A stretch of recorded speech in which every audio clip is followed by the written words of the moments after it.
सत्यमेव जयते या ब्रीदवाक्याला सत्यात उतरवणारी महाराष्ट्रातील एकमेव मराठी वृत्तवाहिनी आजचा महाराष्ट्र। जिजाऊने दिली नुकसानग्रस्त शेतकऱ्यांना मायेची सावली। निसर्गाचा कोप कधी कसा होईल याचा अंदाज कुणालाच बांधता येत नाही।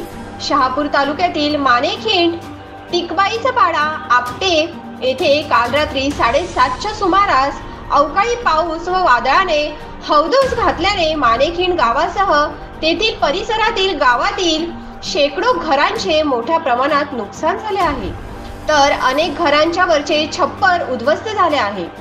सदर घटनेची माहिती जिजाऊ संस्थेचे अध्यक्ष निलेश सांबरे यांना शहापुरातील संवाद कार्यकर्ता मेळाव्यात समजताच त्यांनी आपल्या भाषणात जिजाऊ नुकसानग्रस्तांच्या पाठीशी उभी असून त्यांना जिजाऊकडून मदतीचा हात दिला जाईल असे सांगितले होते आणि 16 एप्रिल रोजी सकाळी 12 तासाच्या आत जिजाऊ टीमच्या मार्फत ज्या घरांचे नुकसान झाले आहे, ज्या घरांचे वरचे छत्र उडाले आहे, अशा घरांना पत्रे वाटप करण्यात आले।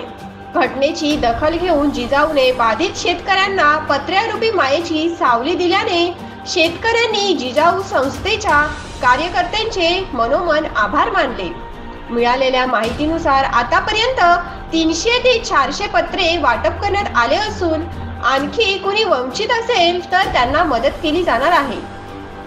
जिजाऊ संस्थेच्या शहापूर प्रभागी हेमांगी पाटील, शहापूर तालुका अध्यक्ष सुदर्शन पाटील यांच्या नेतृत्वात सदर घटनेची पाहणी करून नुकसानग्रस्तांना मदत करण्यात आली असून त्यांच्या सोबत जिजाऊचे प्रवक्ते अमर राऊत, कमलेश वेखंडे, विनोद बांगर, हरेश मोगरे, संदीप वेखंडे, यश डोंगरे, तेजस पडवळ, रुपेश साबळे, विकी पाटील, आकाश पानसरे, जावेद शेख, अक्षय धानकेसह मोठ्या प्रमाणात जिजाऊचे पदाधिकारी व सदस्य उपस्थित होते।